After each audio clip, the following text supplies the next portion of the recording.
In the utility stitches of the Pfaff Performance 5.2, there is a whole section on eyelets and bar tacks, and mending stitches too. But doing the bar tacks, there's a couple different versions of this.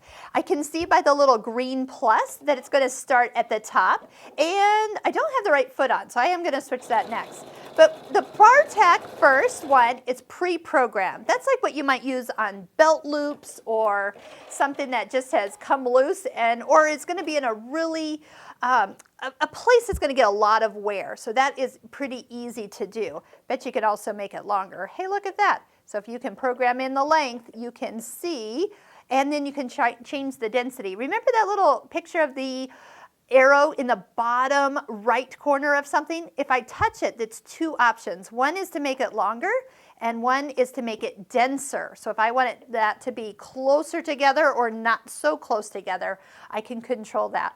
Let's take a look at some of the other bar tacks here.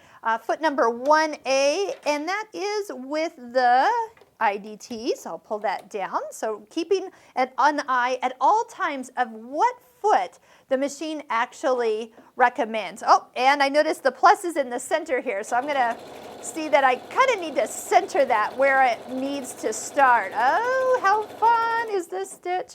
And we'll go ahead and do the little thread snips at the end. All right, so here's a decorative bar tack as well.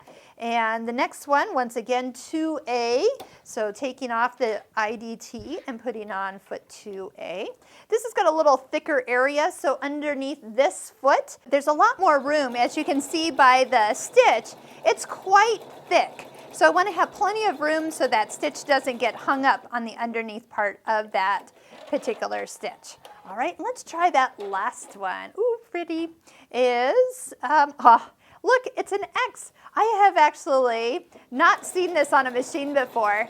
Is that Pfaff really goes in and has a great abundance of unique stitches that we can see. Remember, what you see on screen is what you're going to get. So if you're unsure how big it's going to be that big. All right, and those are the 4 bar tacks from the practical to the decorative.